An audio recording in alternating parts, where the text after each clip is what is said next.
Hey there, welcome. It's movie night. Tonight's film is The Talented Mr. Ripley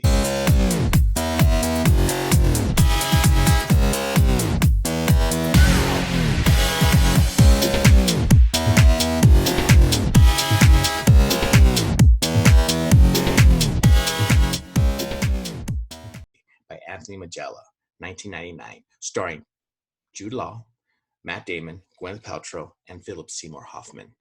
This is another one of those. This is murder mystery week, and it's another film that just grabs you, and it grabbed me. It's a thriller. It's about a young man going to Europe to bring back we think a friend back to the States at the father's request. And in that quest to bring back a son, the talented Mr. Ripley gets in a lot of trouble. There's a lot of mayhem. There's murder.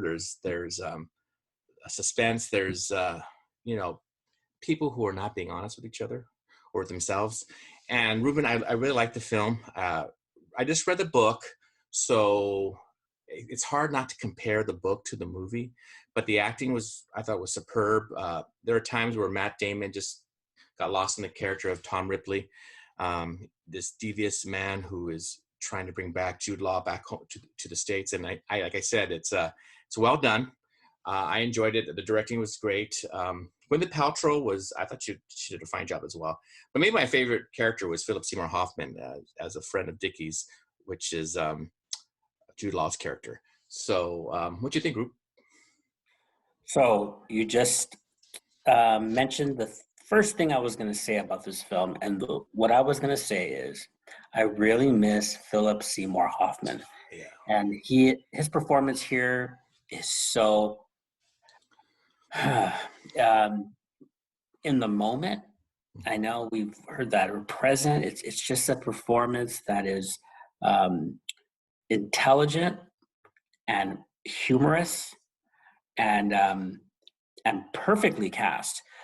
I will say, yes, I did like the movie, but to me, they're two different things. It's not even, I would even go and say, people say, well, the reason how the book is different than the movie. No.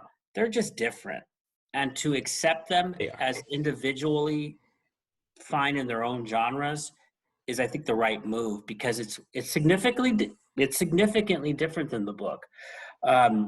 Starting with the jacket, the straight out lie in the movie that Tom Ripley gives, that isn't present in the book, and that's significant. And then when we reviewed the book, I asked the question if Tom Ripley is really talented. I don't think it's that clear cut in the book. I know Gerhardt believes it is, but I think it's open to interpretation at least. Yeah. He is talented in a way, but in the movie, he's clearly talented, which is not as explicit in the book for me.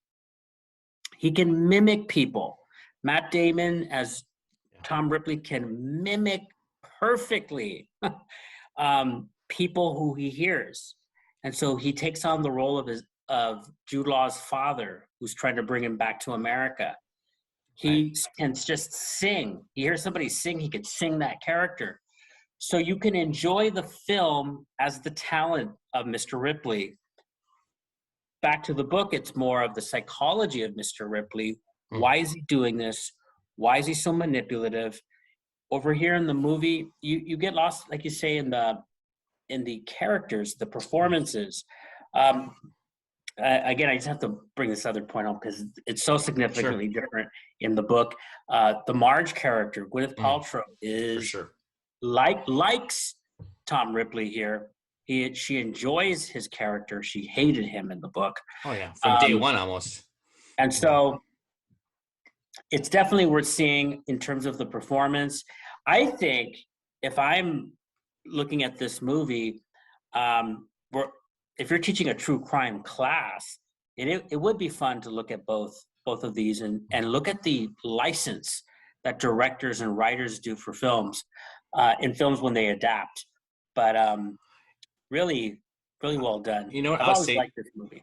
Oh yeah, I'm gonna say something, but I'm not sure how you feel about it, but I felt the same way about the book. The one thing I did feel common with the book and the film was there's not like a lot of, crazy murders, but there's a few.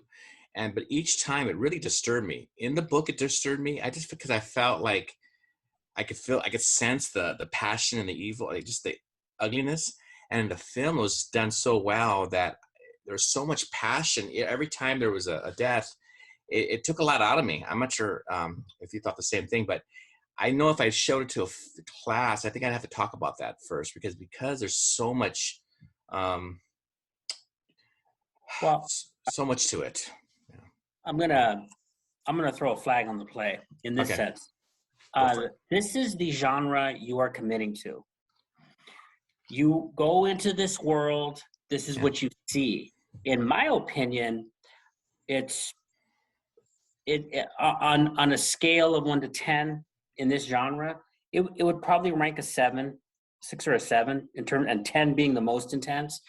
Uh, it's part of the game that you play, that you commit to. Murder Mystery Week is darkness. yeah. You're going to see murders. I mean, I don't know. That's what you're seeing. That's what And you're you, reading. and you know what? You have something to say there. I hear what you're saying. I guess maybe it was just this time in my life, or I don't know what it is. It just disturbs me more. But you're right. I've seen this film before, and it didn't disturb me the first time I saw it. So maybe it has to do with just where you're at. A personal thing. Ironically, there is a tradition in this tradition of true crime, not so much true crime, but detective fiction, murder mystery. There's a strong element of conservatism in this genre, in the sense that even the old Batman, it came out of this crime fiction thing, in the sense of there's disorder out there and there's chaos. We're depending upon this order. This detective fiction came about because of this need for order. I'm not saying all detective fiction has this Sure. conservatism to it, but there is an element of that. And so when you read Patricia Highsmith's book and you see this movie, you sense a disorder, you sense a psychological problem, and this absolute injustice Hmm. that you feel by the end of the movie and the book. I felt it more in the book. Yeah. Like, it really bugged me. But isn't that life? Yeah. Right? I I mean, mean, doesn't yeah, good isn't point. there don't the good guys, sorry, don't the bad guys get away sometimes? Yeah. And maybe that's part of what it was that thinking this guy is going to, get away with a lot of stuff throughout the book, and you want to see justice, and it doesn't always come. But it's well done. I mean, like we share with the book, well written, and the screenplay was, like you said, it was two different things, and so obviously the same story, but done told differently with the film. But yeah, I give my recommendation on it. I give it a thumbs up. I mean, I hate to say thumbs up, but I give it approval. And it sounds like you do too. I do want to point out because I mentioned Philip Seymour Hoffman, but Jude Yeah. Law gives a great performance. Matt Damon, to me, he's consistently good, and this one Maybe his was best performance. I don't know. It sounds. I feel like it's one of his maybe. best. Yeah, I've always thought it was great. So um, the setting, the sense of where you're at, Italy, and just all that goes along with it. It feels very natural. Yeah. Feels like you're there, and of course, the darkness envelops the movie, and you are not really prepared for it. If you pay attention, Yeah. first 20, 30 minutes of it, it's kind of a sweet little thing, and then it goes I'm gonna get in you. that direction. Yeah. Yes, highly Well, recommend. great. Well, thank you, Rube, and thank you all for coming on in and helping us review this. And we wish you a great night, and we'll see you soon. Bye bye. Okay.